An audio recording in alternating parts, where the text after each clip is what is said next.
ওরা যত ইট ছুড়বে আপনারা গোলাপ দিতে থাকুন, আপনারা গোলাপ দেওয়া থেকে বিরত থাকবেন না। একদিন ওরা বুঝতে পারবে ওদের ইট ছোড়াটা ভুল হচ্ছে, অন্যের কথা শুনে ইট ছোড়াটা আমাদের ভুল হচ্ছে। একদিন ওই সমাজ ব্যবস্থার দিকে আমরা লক্ষ্য করছি, অবশ্যই ওই সমাজ ব্যবস্থা আসবে, ফিরে ফিরে আসবে ওই সমাজ ব্যবস্থা। ওরা ইটটা ফেলে দিয়ে আপনার দিকে গোলাপ নিয়ে আসবে, ওই সমাজটা আমরা চাইছি, ওই সুস্থ সমাজ চাইছি, যেই সমাজে একজন শিশু উঠে বোমের আওয়াজ শুনবে না, একজন শিশু ঘুমানোর সময়ে গুলির আওয়াজ শুনবে না। ওই সমাজটা আমরা ইন্ডিয়ান সেকুলার ফ্রন্ট চাইছে। শিশু ঘুম থেকে উঠে তার স্কুলে যাবে, ঘুমাবে যাবে, বইটা বন্ধ করে সে নিশ্চিন্তে ঘুমাবে। এই সমাজ ব্যবস্থা আমাদেরকে গড়ে তুলতে হবে।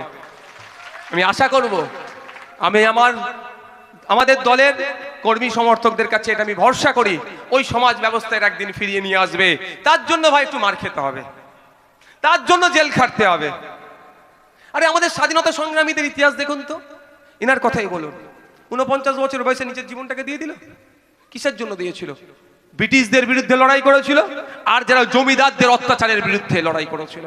আজকেও কিছু জমিদার হয়ে গেছে পঞ্চায়েতের মেম্বার, কিছু সমিতির মেম্বার, কিছু জেলা পরিষদের মেম্বার, কিছু এমএলএ নিজেদেরকে জমিদার ভাবছে। ওদের হাত থেকে বাংলার মানুষকে মুক্তি দিতে হবে, এদের গণতন্ত্রকে সুরক্ষিত করতে হবে। প্রয়োজনে জীবন যেতে হয় দেবো, কিন্তু এই গণতন্ত্রকে আমরা বিপন্ন হতে দেব না।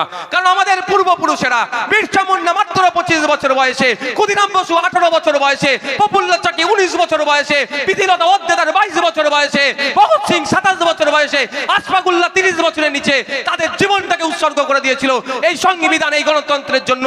আর কিছু মানুষ আজকে সংবিধানকে সামনে রেখে সংবিধানকে বুলন্ডিত করার চেষ্টা করেছে। আমরা তাদের পূর্বপুরুষ হয়ে, আমরা আমাদের ক্ষমতা দিয়ে, প্রয়োজনে জীবন দিয়ে তাদের আত্মত্যাগ, আত্মবলিদানকে বিফলে আমরা যেতে দেব না। লড়াই করতে হবে গণতান্ত্রিক প্রক্রিয়াতে, সংবিধানকে বাঁচাতে হবে। আজকে কেন্দ্রের বিজেপি সরকার সংবিধানকে পরিবর্তন করে দেওয়ার চেষ্টা করছে, সংবিধানকে পরিবর্তন করে দিয়ে সেই ওরা আনার চেষ্টা হচ্ছে, ব্রাহ্মণ্যবাদীদের প্রতিষ্ঠা করার চেষ্টা করছে। ওর বিরুদ্ধে আমাদেরকে রুখে দাঁড়াতে হবে। আজকের পর থেকে আমি তৃণমূলী বন্ধুদের উদ্দেশ্যে কথা বলছি যে কোনো দাদা দিদির কথা শুনে আপনারা লড়াইয়ে জড়িয়ে পড়বেন না।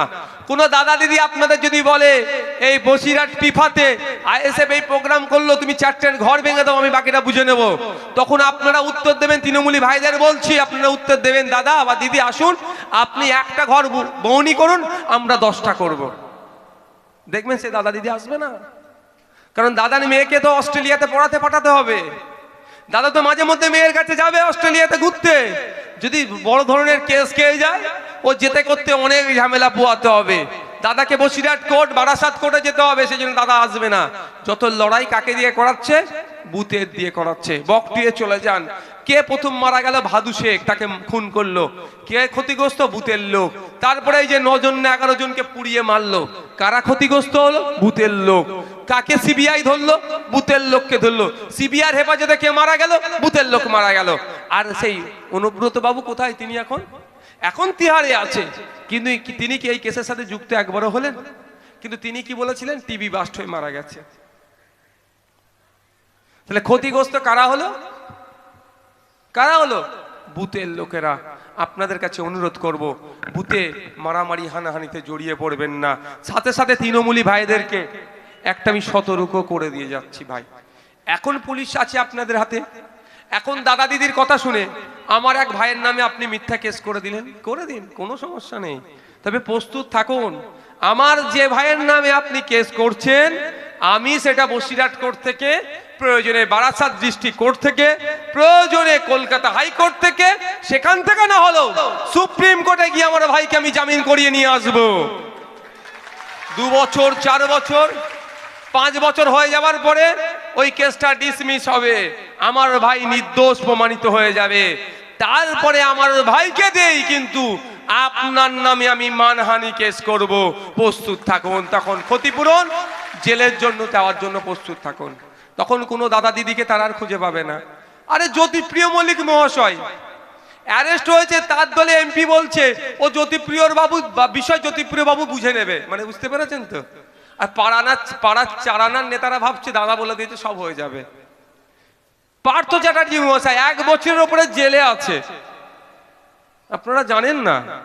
একবার ওনাকে খাট দেয় আর একবার কেড়ে নেয়। জেলের মধ্যে এনাদের সাথে কথা হয়েছে, এই তো এনারা যেত, আমাকে যেতে দিত না, ওইদিকে আমাকে যেতে দিত না। আমাকে অন্যদিকে রেখেছিল তো, হ্যাঁ এনাদের সাথে কথা হতো, একবার খাট দেয় 3 দিন থাকে, তারপর আবার খাট কেড়ে নেয়। বুঝতে পেরেছেন? চেয়ার দেয় বসার জন্য, 2 দিন পরে কেড়ে নিচ্ছে। তাদের সরকার ক্ষমতায় আছে, ভাবতে পেরেছেন? তাদের সরকার ক্ষমতায় থাকার পরেও তাদের সাথে যদি এই আচরণ হয়, অত বড় নেতার সাথে, আপনার পাড়ার বুথের 4 আনার নেতা যদি এখন ভাবে আমি নেতার সাথে সেলফি তুলে বড় নেতা হয়ে গেছি, দাদা বলছে একটা কেস অমুকের নামে করে দিই, তাকে প্রস্তুত থাকতে বলুন। আগামী 2 বছর 3 বছর, খুব বেশি হলে 5 বছর পরে ওই কেসটা ডিসমিস করিয়ে তাকে কিভাবে জেলের মধ্যে রাখা যায়, আর নাহলে তার কাছ থেকে কিভাবে কোটির ওপরে টাকা আদায় করতে হয় কেসের মাধ্যমে, আইনের মাধ্যমে, সেটা আইএসএফ জানে, ভালো করে বুঝিয়ে দেবে। তাই আপনাদের প্রত্যেককে বলবো, গ্রামের মধ্যে সৌজন্যতার পরিবেশ রাখুন। যাকে যার ভালো লাগবে ভোট দেবে, যাকে যার ভালো লাগবে জেতাবে। দিনের শেষে প্রতিবেশী, এটা মাথায় রেখে থাকুন। আমি আপনাদের কাছে, আইএসএফ এর যারা কর্মী সমর্থক আছেন, দায়িত্বশীলেরা আছেন, আপনাদের কাছে আমি একটা আশা করব যে আপনারা আজকের পর থেকে তৃণমূল সহ যে সমস্ত বিরোধী রাজনৈতিক দলের যারা আছেন, নেতারা আছেন বুথ স্তরে, আপনারাও তাদেরকে ডেকে চায়ের দোকানে একসাথে বসে চা খাওয়ার এই সমাজ ব্যবস্থা গড়ে তুলুন। ওরা যত ইট ছুড়বে আপনারা গোলাপ দিতে থাকুন।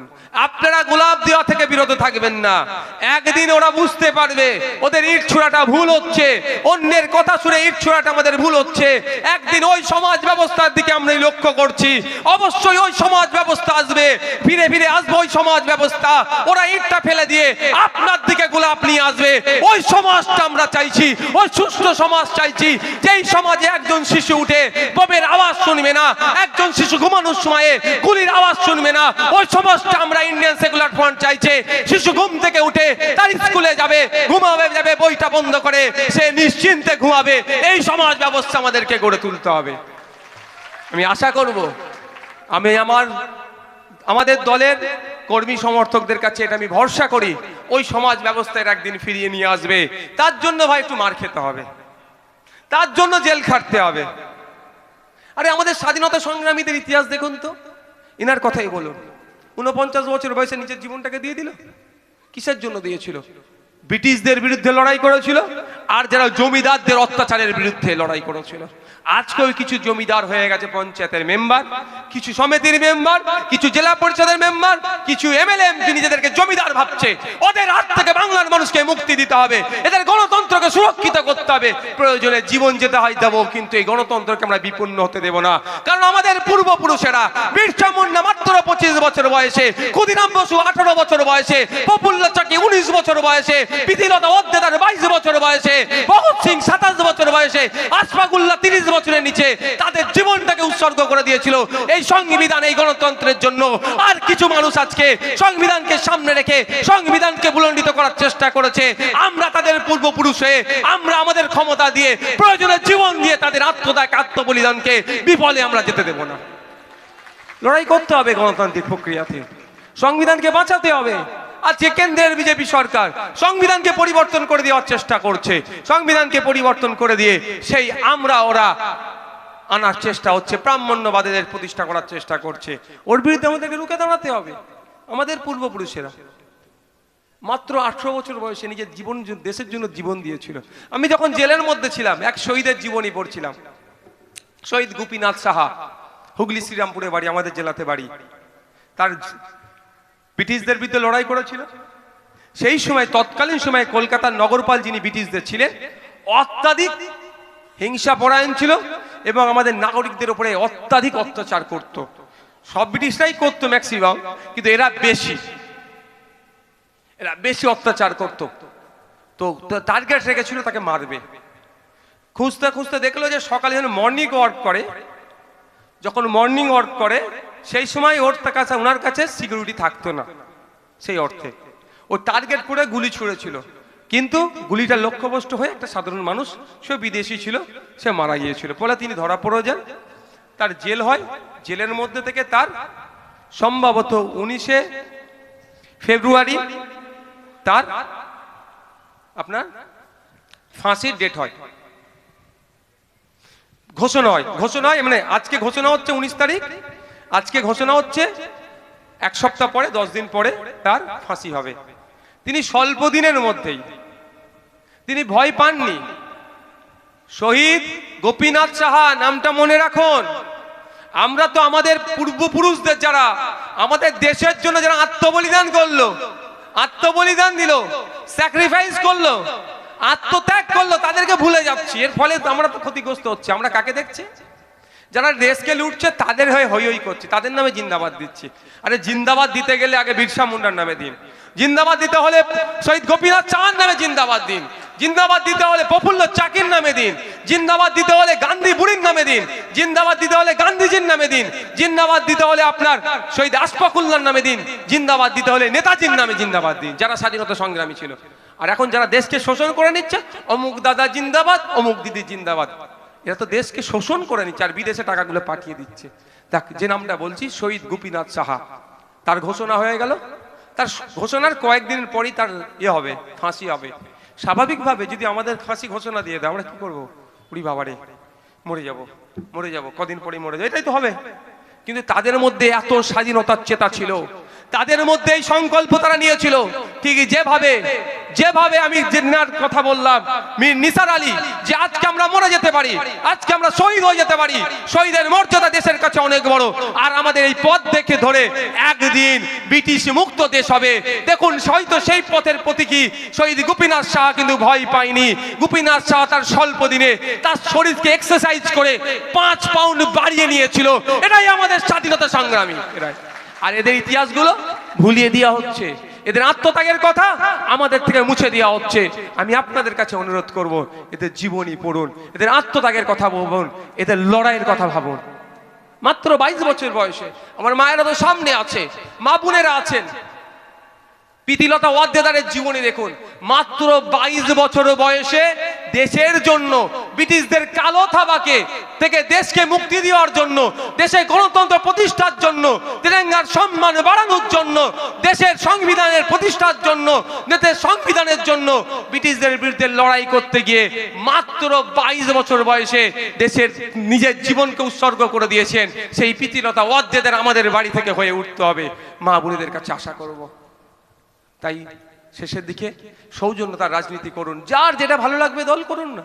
আরে ইলেকশন কমিশন অফ ইন্ডিয়া আপনাকে ছাড়পত্র দিয়েছে, আপনি রাজনৈতিক দল করেছেন, আপনি মানুষের কাছে গিয়ে বলবেন আমাদেরকে জিতালে আমরা এই করব, আমরাও বলবো, সব যারা কন্টেস্ট করবে তারাও বলবে।